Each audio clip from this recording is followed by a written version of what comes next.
From what we know now from witnesses, it certainly looks like this guy tried to run people down deliberately. Former Boston Police Commissioner Ed Davis joining me right now. Ed, how do you see it? Good to see you, sir. Hi, Maria. How are you?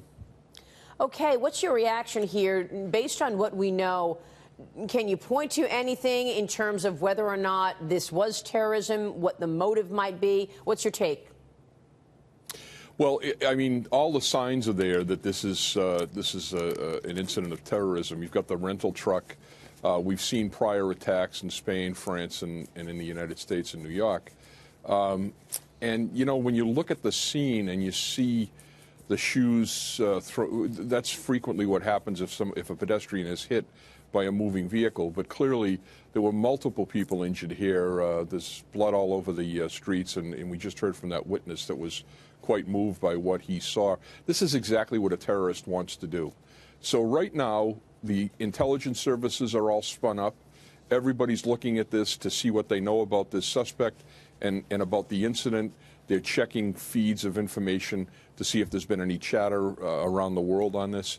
Everybody's focused on it right now. So what do you think investigators are looking at right now to try to understand better what the motive was and where this individual might be? I mean, where are the most telling signs that you would be focused on here?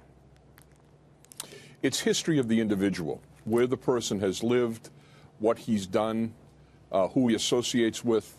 Those are going to be the key questions that they're going to be asking. But in addition to that, there'll be evidence at the rental car company.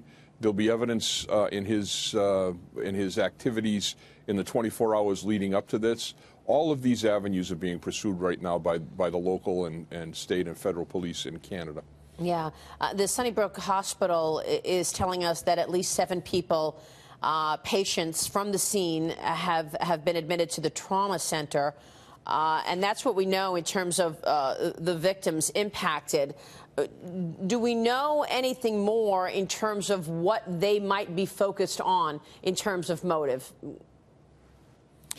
Well, again, this will all come down to what was said at the arrest, what was the sort of history of this individual, where he's lived, whether he's been involved, and whether he's on the radar of these these organizations that watch terrorists. The other possibility, though, is that this is a deranged individual that has some type of a psychological history. So all of these avenues have to be examined, and we have to get to the point where we have some sense of what drove him to do this unconscionable thing. I mean, is there anything or any way to avoid these kinds of acts? You know, recently we've seen this become the new MO for terrorists. Just get in a car or a van and drive into large crowds. Can on a state level, on a city level, can anything more be done to avoid this kind of terrorism?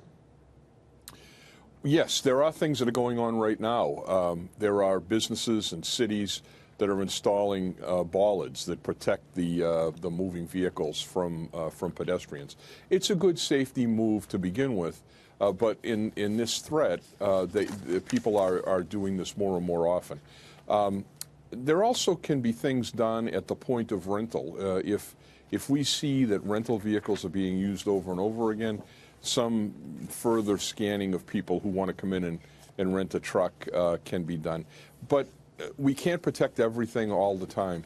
So at some level, it's just important to be aware, to be cognizant of your surroundings at all times, and to have a plan to exit quickly if something is going on. Yeah. All right. Got to have a plan. Ed Davis, good to see you, sir. Thanks very much for weighing in this morning. We appreciate it. Thank you, Maria.